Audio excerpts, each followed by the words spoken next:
रक्षी madam को आहिस्ता आहिस्ता अंदाज़ा हो रहा है कि आखिर वो किस बड़ी मुश्किल में फंस गई है। किस तरीके से बेचारी हर तरफ से हलकान हो रही है, लेकिन किसी को कुछ कह नहीं सकती क्योंकि वो जानती है कि जो कुछ भी हुआ है उसकी मर्जी के मुताबिक और किसी को कहना कुछ भी नहीं बनता है। वो अपनी माँ से कहती है कि मुझे तो समझ नहीं आ रही कि आखिर ये लोग किस किस्म के हैं। इस पर उसकी माँ कहती है कि देखो, कुछ भी बोलने की ज़रूरत नहीं है। उन लोगों ने तुम्हारा इतना तमाशा बनाना है कि तुम सोच नहीं सकती। तुम नहीं जानती हो उस लड़की को, सारा के वो क्या से क्या कर सकती है। जिस पर वो अपनी माँ से कहती है कि वो अच्छे बुरे वक्त में मेरा साथ ज़रूर देगी। जानती हूँ कि माजी में कुछ तलखियाँ रही हैं, लेकिन मुझे इतना यकीन है कि वो मेरा अभी भी साथ देने को तैयार हो जाएगी। पता नहीं क्यों आप उसके बारे में इतने गलत गलत ख्वामो खुमान क्यों पाल लेती हैं। लेकिन जी, आप देखेंगे कि अब मज़र की मोहब्बत जाग रही है अपनी बेटी के लिए, और वो कहता है कि तुम फिक्र मत करना, मैं अब सब कुछ संभाल लूँगा। ऐसा लगता है कि इतना वक्त मैंने इतनी बड़ी गलतफहमियों में गुजार दिया और आप सबसे दूर रहा। लेकिन जी, आप देखेंगे कि मज़र को अब समझ आ रही है और हर बात का दो टोक जवाब उसके पास हाजिर होता है। और वो कहता है कि खबरदार किसी ने कोई भी ऐसी बात की, मैं साफ साफ बता रहा हूँ कि मेरी बीवी और बेटी के बारे में कोई भी कुछ ना कहे। मैं किसी की बात को बर्दाश्त नहीं कर सकता हूँ। आप देखेंगे कि किस कदर सारा परेशान हो जाती है जब वो अपनी माँ को इस हाल में देखती है कि वो उधर अकेली है। आखिर उसकी माँ का फ्यूचर क्या होने वाला है? क्या वो इधर आके रह सकती है? अगर वो इधर आ गई तो इस औरत के साथ नाइंसाफ़ी हो जाएगी। उसको कुछ समझ नहीं आ रही कि इन हालात को किस तरीके से हैंडल करेगी। दूसरी तरफ आप देखेंगे कि बहुत सी पेचीदगियां बेचारी सारा में आती जा रही हैं, और वो परेशान है इस बात से कि आखिर ये क्या हो गया। ये सोच सोच के खुश हो रही है कि रक्षी इस घर से चली गई, लेकिन वो चाहती है कि जितनी जल्दी हो सके उसकी फूफो भी यहाँ से चली जाए ताकि उसकी ज़िंदगी सुकून से गुजर सके। लेकिन जी, आप देखेंगे कि फुप्पो के दिल में काफ़ी ज़्यादा गुस्सा भर चुका है, और वो कहती है कि अब देखना कि मैं इसको अपनी बहू बना के इसका वो हश्र करूँगी कि ये लड़की याद रखेगी, कभी भी मेरे साथ कुछ बुरा करने का सोचेगा नहीं। आप देखेंगे कि सारा कहती है, यानी कि ज़ारा कहती है कि फुप्पो जान, वैसे तो मैं आपको एक आंख नहीं बाती, इतना बड़ा फैसला आप कैसे ले सकती हैं?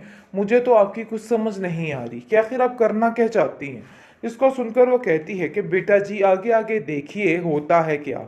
मैं आपका ऐसा हश्र करूंगी कि आप हमेशा हमेशा के लिए भूल जाएंगी कि आप भी कोई शय थी। अपनी पुरानी औकात पे वापस आ जाओ, और ये बात तुम जहन में रखो, क्योंकि अब मज़ीद तुम्हारी कोई भी चालाकी मैं नहीं सुनूंगी। क्योंकि मज़र भी इस बात को लेके काफ़ी हैरान है, और कहता है कि अगर कोई इस तरह की इंटेंशन थी तो सारा तुम मुझे बताती तो सही। आखिर तुमने मुझसे इतना भी शेयर नहीं किया। जिस पर आप देखेंगे कि आदिल खुद इस बात पर राज़ी हो जाता है कि वो खुद अपने मामू जान से इस बारे में बात करेगा ताकि सारे मसले ठीक हो सकें। लेकिन उसकी माँ जो है सारा की, वो उसको मना करती है और कहती है कि मैं खुद वक्त और मौके को देख के बात करूँगी, तुम फिलहाल ऐसी कोई बात नहीं करोगे, क्योंकि अगर ऐसी कोई बात हुई तो सारी बात सारा पे आ जाएगी। तुम तो आसानी से निकल जाओगे क्योंकि तुम्हारी माँ तो बिल्कुल अंदर नहीं आने देगी तुम्हें, लेकिन मेरी बेटी बुरे तरीके से फंस जाएगी। इसलिए मैं ऐसा वैसा कुछ भी नहीं चाहती हूँ। मैं चाहती हूँ कि बस ये बात जो मैं करना चाह रही हूँ तुम भी ध्यान और गौर से सुन लो। अब मज़ीद ऐसा कुछ नहीं होगा। मैं उसको इस हाल में नहीं देख सकती हूँ।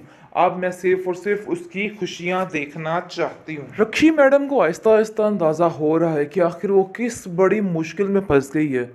किस तरीके से बेचारी हर तरफ से हलकान हो रही है, लेकिन किसी को कुछ कह नहीं सकती क्योंकि वो जानती है कि जो कुछ भी हुआ है उसकी मर्जी के मुताबिक और किसी को कहना कुछ भी नहीं बनता है। वो अपनी माँ से कहती है कि मुझे तो समझ नहीं आ रही कि आखिर ये लोग किस किस्म के हैं।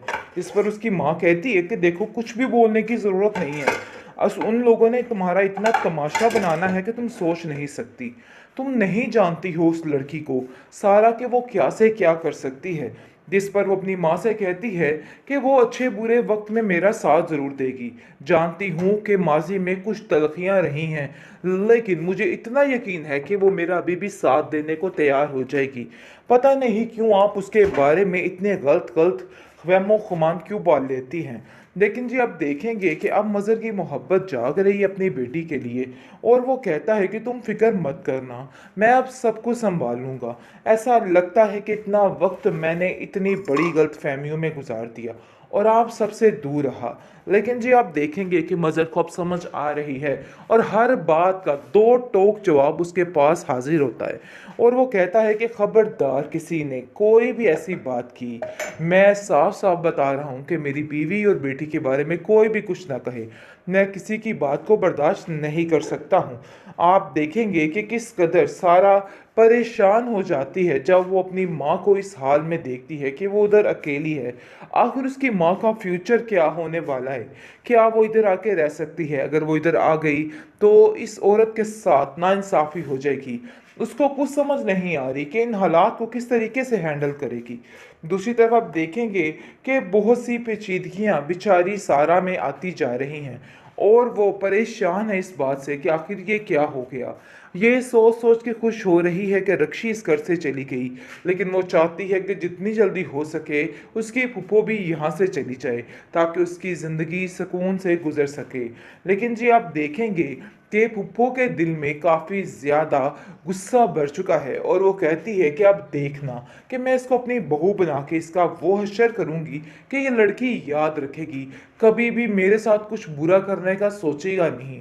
आप देखेंगे कि सारा कहती है, यानी कि ज़ारा कहती है कि फूफो जान वैसे तो मैं आपको एक आँख नहीं बाती, इतना बड़ा फ़ैसला आप कैसे ले सकती हैं? मुझे तो आपकी कुछ समझ नहीं आ रही कि आखिर आप करना क्या चाहती हैं? इसको सुनकर वो कहती है कि बेटा जी आगे आगे देखिए होता है क्या। मैं आपका ऐसा हश्र करूँगी कि आप हमेशा हमेशा के लिए भूल जाएंगी कि आप भी कोई शै थी। अपनी पुरानी औकात पे वापस आ जाओ और ये बात तुम जहन में रखो क्योंकि अब मज़ीद तुम्हारी कोई भी चालाकी मैं नहीं सुनूंगी। क्योंकि मज़र भी इस बात को लेके काफ़ी हैरान है और कहता है कि अगर कोई इस तरह की इंटेंशन थी तो सारा तुम मुझे बताती तो सही। आखिर तुमने मुझसे इतना भी शेयर नहीं किया।